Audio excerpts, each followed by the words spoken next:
আসসালামু আলাইকুম। ঠিক একদিন পরে ডায়েরি অফ ডিজায়ার্স চ্যানেল থেকে আমি মেহনাজ নতুন একটি ডেইলি লাইফস্টাইল ব্লগ নিয়ে আপনাদের মাঝে চলে আসলাম। আশা রাখছি কাছে বা দূরে যেখান থেকে বসে আজকে আমাকে দেখছেন সবাই আলহামদুলিল্লাহ ভালো আছেন, আর আমরাও আলহামদুলিল্লাহ বেশ ভালো আছি। তো আমি আমার ড্রয়িং রুমের সোফার যে কাভারটা রয়েছে সেটা খুলে ফেলবো আজকে। অনেক দিন তো হলো এই কাভারটা দিয়ে রেখেছিলাম, মনে হচ্ছে যে ঘরের ভিতরে খুব বেশি বোর ফিল করছি, ভালো লাগছে না নিজের মনের কাছে। তাছাড়া চোখের দেখাতেও কিন্তু একটা প্রশান্তি প্রশান্তি ভাব থাকা চাই। তো সব কিছু মিলিয়ে মনের চাওয়া আর নিজের কাজকর্ম দিয়ে আজকে ড্রয়িং রুমটাকে নতুন লুক দিব। অন্য কোনো জিনিস দিয়ে নয়, জাস্ট কাভারটা খুলে দিলেই কিন্তু সোফার জন্যই ড্রয়িং রুমটার লুকটা চেঞ্জ হয়ে যাবে। কাভারটা যখনই আমি তুলে ফেলেছি তখনই তুলতেই দেখি যে অনেক ময়লা। তো সব সময় তো আসলে ওই ভেতরের দিকে ঝাড়া হয় না, উপরতে ঝেড়ে নেওয়া হয়। তো আমি এই যে সোফার যে কুশন ছিল সেগুলোর কাভার, তারপরে সোফার কাভার সবগুলোই খুলে দিব। আর আজ হচ্ছে সব কিছুই আমি ওয়াশিং মেশিনে পরিষ্কার করে নিব। তো কাজটা করতে করতে আপনাদেরকে একটু মনে করিয়ে দেই যে আজকের ব্লগের কোথাও কোনো অংশ আপনাদের কাছে ভালো লেগে গেলে প্লিজ মনে করে একটা লাইক দিয়ে দিবেন। আপনাদের একটা লাইকে কিন্তু আমার এই ব্লগগুলিকে আরও অসংখ্য আপু আন্টিদের মাঝে পৌঁছে দিতে সাহায্য করবে, তাছাড়া একটা শেয়ারের কাজও করবে। আর যারা প্রথমবারের মতো আমার এই চ্যানেলটা ভিজিট করছেন, আপনাদের কাছে যদি এই ধরনের লাইফস্টাইল ব্লগ ভালো লেগে যায় তো অনুরোধ করছি আপনারা আমাকে সাপোর্ট করতে পারেন আমার চ্যানেলটিকে সাবস্ক্রাইব করে পাশে থাকা বেল আইকনের অল অপশনটা সিলেক্ট করে দিলে নোটিফিকেশনে আমার চ্যানেল থেকে এই ধরনের লাইফস্টাইল ব্লগগুলো পৌঁছে যাবে। সময় সুবিধা মতো আপনি সেগুলো দেখে নিতে পারবেন। এই তো সোফাগুলোকে আমি ভালো করে ঝেড়ে নিচ্ছি। আর সোফাগুলোতে কাভার দিয়ে রেখেছিলাম বিধায় কিন্তু একটু ভালো আছে, না হলে কিন্তু বাচ্চা কাচ্চার ঘর একদমই বাজে অবস্থা হয়ে যায়। বিশেষ করে হচ্ছে যে ওরা এত বেশি লাফালাফি করে। আমি যে সোফাটা ঝেড়ে নিচ্ছি, যদি কেউ কখনো আমার বাসায় ডোরের কলিং বেলটা চাপ দেয়, ওরা দৌড়ে হুড়মুড় করে এসে এই সোফার পরে এসে ওদেরকে দেখতে হবে যে কে বাসায় আসলো।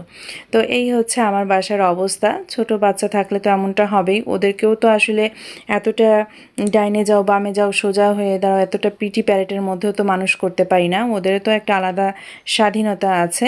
তো যাই হোক, সব মিলিয়ে কিন্তু তারপরেও আমাদেরকে বাসা বাড়িগুলো গুছিয়ে রাখতে হয়। আর মাঝে মধ্যে এভাবে একটু সব কিছু চেঞ্জ করে নিলেও কিন্তু মনের ভিতরে ভালো লাগা কাজ করে। আজ কি হয়েছে জানেন তো, আমার এত বেশি ঘুম পাচ্ছিল এই কাজগুলো করতে গিয়ে, করার আগে আর কি। তো আমি তো সকালবেলার দিক থেকেই আসলে কাজগুলো শুরু করেছি। প্রচুর পরিমাণে ঘুম পাচ্ছিল, কিন্তু ঘুমটাকে আমি বাদ দিয়ে রেখে নিজের কাজের প্রতি ফোকাস দিয়েছি।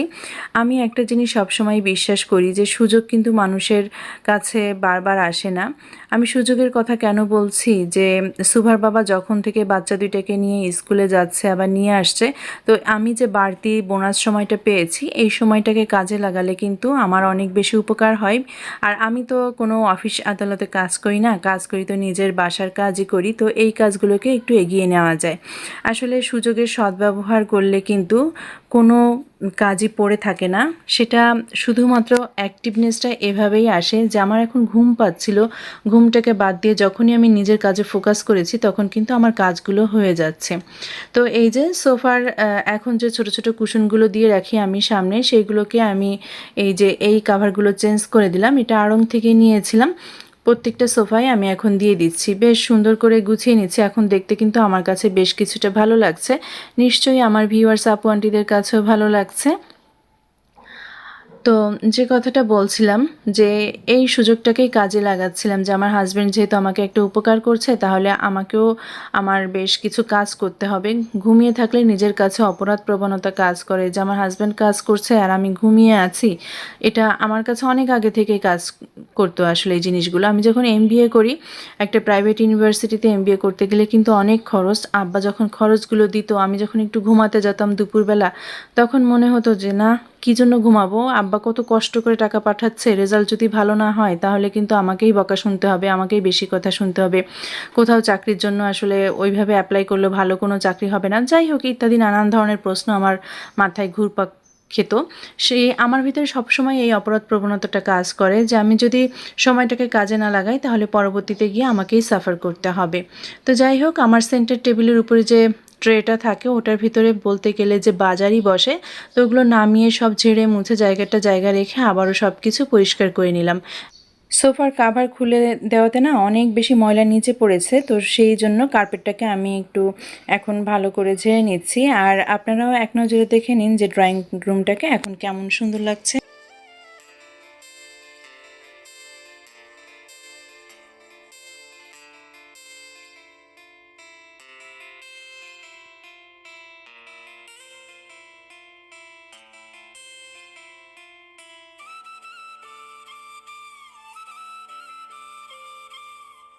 চলে আসলাম বেডরুমে। ওয়ার্ড্রোবের উপরে একটু ঝাড়া মোছা করে এটাকে আবারও সুন্দর করে রিঅ্যারেঞ্জ করে নিব, আর এটার উপরে যা যা থাকে সব কিছুকে আমি গুছিয়ে নিব।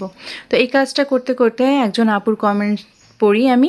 তো লাইফস্টাইল ব্লগার আইডি থেকে রেবেকা সুলতানা আপু লিখেছেন, আপু অনেক দিন থেকে কাজ করছেন, সফলতা পাচ্ছেন না, আপুর নামটা যেন আমি নেই। তো আপু আমিও একজন ছোট মানুষ, আসলে আমারও ওইভাবে সফলতা আসেনি। আসলে কথাগুলো আমার বলা উচিত হবে কি না, তারপরও আমি বলছি, আপনি যেহেতু আমার কাছে জানতে চেয়েছেন। সফলতার পথের সবচেয়ে বড় শত্রু হলো অলসতা। অলসতাকে ছাড়তে পারলেই কিন্তু বদলে যাবে আপনার জীবন, আমার জীবন।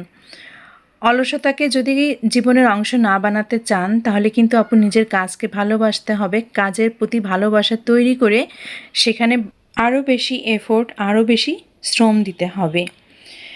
একটা জিনিস সবসময় মনে রাখবেন যে যেখানে আপনি ভালো লাগা নিয়ে কাজ করবেন সেখানে কিন্তু আপনার ডিমোটিভেশনটা আসবে না।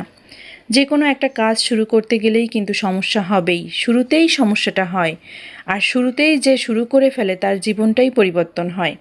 আমাদের সবসময় মনে রাখতে হবে মানুষ কিন্তু মানুষের অবস্থানকে গুরুত্ব দেয় সবচেয়ে বেশি। ভাগ্য তো পরিবর্তন হয় তখনই যখন মানুষ প্রয়োজনের থেকে বেশি পরিশ্রম করে।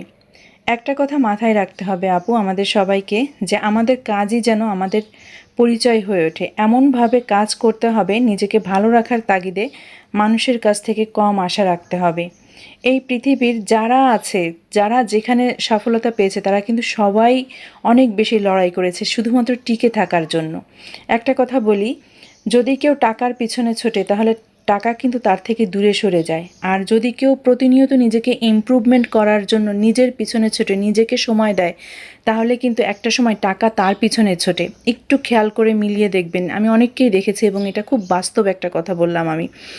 যারা আজ সফল তারা কিন্তু তাদের স্ট্রাগলের ইতিহাসটা কিন্তু আমরা জানি না। মানুষ সবসময় কী দেখে, রেজাল্ট দেখতে ভালোবাসে, ফলাফল দেখতে ভালোবাসে, কিন্তু ওই সফলতার পিছনে সে কতটুকু পরিশ্রম করেছে, সে কতটুকু এফোর্ট দিয়েছে এটা কিন্তু আমরা কেউ কখনো খোঁজ নিয়ে দেখি না।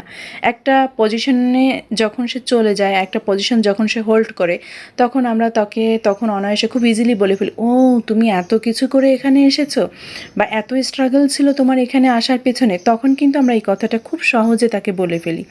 এই কারণেই আপু যে আপনার আমার সফলতার সময়টা হয়তোবা এখনও আসেনি, আমাদেরকে আরও বেশি কাজ করতে হবে, আরও বেশি পরিশ্রম করতে হবে। এই কারণেই কিন্তু আমরা সফলতাটা পাচ্ছি না। তো যাই হোক, আমি ওয়াশিং মেশিনে কাপড়গুলো দিয়ে দিয়েছি, আর প্রত্যেকটা কুশনের চেনটা আটকে দিয়েছি যাতে করে ওটা ওয়াশিং মেশিনে না আটকে যায়। যেদিন বাসায় অনেক কাজকর্ম গুছিয়ে করার চেষ্টা করি, পরিষ্কার পরিচ্ছন্নতা কাজ করি, সেদিন বাসায় রান্নাবান্নাগুলো একটু শর্টে করার চেষ্টা করি। ডালটা সিদ্ধ করতে বসিয়ে দিয়ে গেলাম পেঁয়াজ রসুন দিয়ে, লবণ দিয়ে। আর এখন আমি ওয়াশিং মেশিনটাকে পজ করে দিচ্ছি। পজ করে দিয়ে আমি লিকুইড রিন যে ডিটারজেন্ট আছে সেটা আমি দিয়ে দিব। আমি একবারে মেশিন যখন রান করি তখন দিইনি, কারণটা হচ্ছে যে তখন কাপড়গুলো শুকনো থাকে, আর হচ্ছে যে ডিটারজেন্ট লিকুইডটা দিলে কাপড়ে ছোপ ছোপ দাগ পড়ে যায়। এই কারণে যখন মেশিন থেকে পানি পড়া শুরু করেছে তখন আমি এই লিকুইডটা দিয়ে দিয়েছি। এতে করে কি হবে, পানির সাথে এখন কাপড়ের সাথে মিশে যাবে, আর ভেজা কাপড়ে লিকুইডটা পড়লে দাগও পড়বে না, হবে না। তো এইমাত্র আমার কাজের আপা ফোন দিল যে উনি আসবে না। তো উনি আসবে না যেহেতু, তাহলে আমাকেই এখন ঘরটা সুন্দর করে ঝাড়ু দিয়ে পরিষ্কার করে নিতে হবে। আর আমি এমনভাবে ঘরটা ঝাড়ু দিব আজ না মুছলেও আমার চলবে। তো এখন সেই কাজটা করে নিচ্ছি। কাজ করতে করতে আরও কিছু কথা বলি। আমাদের এই ছোট্ট জীবন, আমরা কেউ কেউ আমরা সংসার নিয়ে পড়ে থাকি, কেউ কেউ যে সেক্টরে আছি তার সেই সেক্টরে তাকে সফলতা আনতে হবে, তাকে গেইন করতে হবে, এটাই হচ্ছে আমাদের টার্গেট বা আমাদের লক্ষ্য। একটা কথা এখানে না বললেই নয়, সেটা হচ্ছে যে এই ছোট্ট জীবনকে তো আমরা উপভোগ করব, কিন্তু কাজকে সাইডে রেখে না, কাজের ফাঁকেই আমরা আমাদের জীবনকে উপভোগ করব। তাহলেই দেখবেন যে পরিশ্রম কখনোই ধোঁকা দেয় না। আপনি যত বেশি কাজ করবেন, যত বেশি পরিশ্রম করবেন, তত বেশি আপনি সফলতার কাছাকাছি যেতে পারছেন। আর সফলতার জন্য সবচেয়ে প্রয়োজন যে জিনিসটা, সেটা হচ্ছে যে আত্মবিশ্বাস। আপনাকে আত্মবিশ্বাসী হয়ে উঠতে হবে যে আমি এই কাজটা পারবো, আমি এই কাজটা করব, আজ এতটুকু কাজ আমাকে করতেই হবে। নিজেকে কাজের মাঝে ডুবিয়ে রাখতে হবে। আর অনেক সময় আমাদের জীবনে কঠিন সময় আসে, খারাপ সময় আসে, খুব ক্রিটিক্যাল একটা সময় আসে। তো ক্রিটিক্যাল সময় আমি বলবো যে ধৈর্য ধারণ করতে হবে। ক্রিটিক্যাল সময় বা বিপদের সময় কিন্তু আপনাকে ভাঙতে আসে না, আপনাকে গড়তে আসে। আপনি যদি বিপদের ওই সময়টাতে ধৈর্য সহকারে দাঁড়িয়ে থেকে সব কিছু মোকাবেলা করতে পারেন, তাহলে কিন্তু আপনার সফলতা আরও বেশি আপনাকে ধরা দিবে। আমরা অনেকেই বিপদকে ভয় পাই। বিপদ আসলেই আমরা আল্লাহকে বলি, আল্লাহ তুমিই কেন আমাকে বিপদ দিচ্ছ? আমি কি একমাত্র সেই বান্দা যে শুধু তুমি আমাকে পরীক্ষা নিবা, তুমি আমাকে বিপদ দিবা? আসলে বিপদটাই আসে আমাকে গড়তে, এটা আমাদের মনে প্রাণে মেনে নিতে হবে। এখন আমিও আসলে নিজেকে অটো সাজেশন দিই এইভাবে যে অনেক সময় খুব কঠিন সিচুয়েশন আমরা পার করি, যে এই সময়টা কেন আসলো, এটা আমরা খুব হতাশ হয়ে যাই। আসলে এভাবে হতাশ হওয়া যাবে না। আমাদের প্রত্যেকটা বিপদের সময়, কঠিন সময়, খারাপ সময় আরও বেশি ধৈর্য নিয়ে সামনের দিকে এগিয়ে যেতে হবে। আর ভাগ্যের দোহাই দিয়ে হাত গুটিয়ে বসে থাকলে অলসতাকেই শুধু নিজের জীবনের অংশ বানিয়ে রাখতে হবে। এ কারণেই আমি বলছি যে আজ যদি আমি ঘুমিয়ে থাকতাম, নিজের শরীরকে রেস্ট দিতাম, তাহলে হয়তোবা যে কাজগুলো আজ আমি করছি সেই কাজগুলো করতে পারতাম না, আমার মনের কাছেও শান্তি লাগতো না। আমি যেহেতু আমার নিজেকে আমি প্রশ্রয় দেইনি যে আমি যেভাবে হোক আমি ঘুমটাকে বাদ দিব, আমি কাজ করব, আজকে আমার এই কাজটাকে টার্গেট নিয়ে করতে হবে, বা ঈদের এই কয়টা দিন আছে, প্রত্যেকটা দিন আমাকে এতটুকু কাজ করে এগিয়ে নিয়ে যেতে হবে। আমি সেভাবেই কিন্তু নিজেকে মোটিভেট করে আমি আমার সংসারের কাজগুলো করে নিচ্ছি, আর আপনাদের মাঝেও আমি শেয়ার করার চেষ্টা করি। আমার কাছে মনে হয় যেন প্রতিটি সময়, প্রতিটি মুহূর্ত, প্রতিটি দিন আমাদের কাছে অনেক বেশি গুরুত্বপূর্ণ। এটা আপনাকেও মনে রাখতে হবে আপু। আর দ্বিগুণ পরিশ্রম করলে দ্বিগুণ ফল আসবে, এটা খুব স্বাভাবিক, খুব স্বাভাবিক।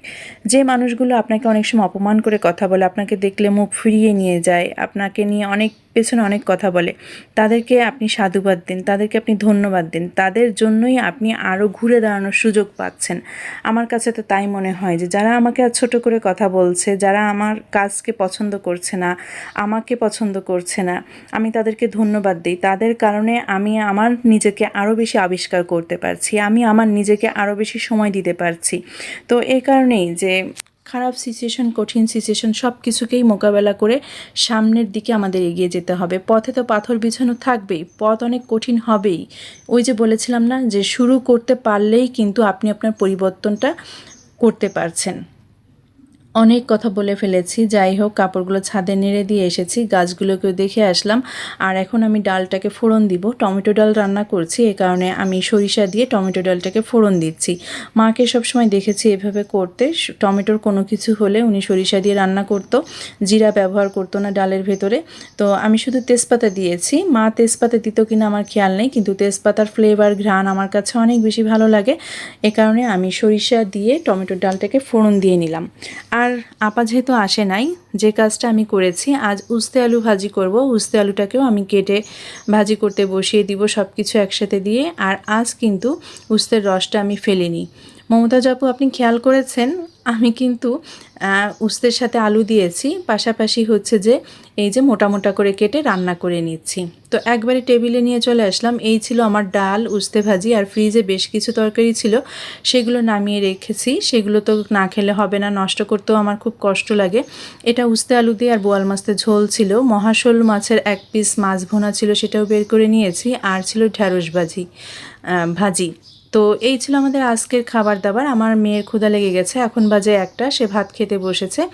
তো ব্লগটা কেমন লেগেছে জানিয়ে একটা কমেন্ট করবেন প্রিয় আপুরা। আর দেখা হবে নেক্সট ব্লগে। ব্লগ থেকে বিদায় নিচ্ছি। আল্লাহ হাফেজ, আসসালামু আলাইকুম।